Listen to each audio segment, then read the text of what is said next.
நம்ம வாழ்க்கையில தினமும் எத்தனையோ விஷயங்களை பற்றி யோசிக்கிறோம்.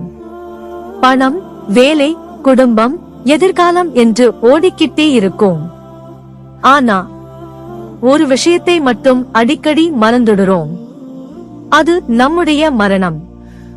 நம்மை மரணத்தை நினைவுபடுத்தும் 5 விஷயங்கள் நம்மை சுற்றியே இருக்கு. முதலாவது, ஜனாசா. நேற்று வரைக்கும் நம்ம கூட பேசிட்டு இருந்த ஒருத்தரை இன்று ஜனாசாவாக தூக்கிக்கிட்டு போறதை பார்க்கும்போது ஒரு நாள் நம்மையும் இப்படித்தான் தூக்கிட்டு போவாங்கன்னு நினைக்கணும். இரண்டாவது, கப்ரிஸ்தான். அங்கே பணக்காரர் ஏழேனும் வித்தியாசம் கிடையாது. பதவி, பணம், புகழ் எதுவுமே நம்ம கூட வராது. நம்ம கூட வரப்போறது நம்முடைய அமல்கள் மட்டும்தான். மூன்றாவது, நம்முடைய வயது அதிகரிப்பது. ஒரு வயசு கூடும் போது என் வாழ்க்கை இன்னும் 1 வருடம் குறைந்து விட்டது அப்படின்னும் யோசிக்கணும். போன ஒரு நாளை திரும்பவும் நம்மால கொண்டு வர முடியாது. நான்காவது, நம்மை விட்டு பிரியும் அன்பானவர்கள். நேற்று நம்ம கூட சிரிச்ச ஒருத்தர் இன்று நம்ம நினைவாக மட்டும் இருக்கலாம்.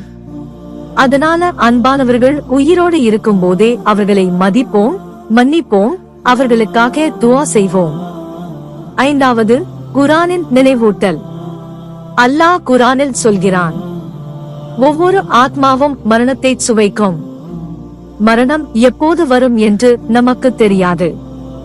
ஆனா அது வரப்போகிறது என்பது மட்டும் நிச்சயம். அதனால நாளைக்கு தவ்வா செய்றேன், பிறகு தொழுகையே சரி பண்றேன் அப்படின்னு தள்ளி போடாதீங்க.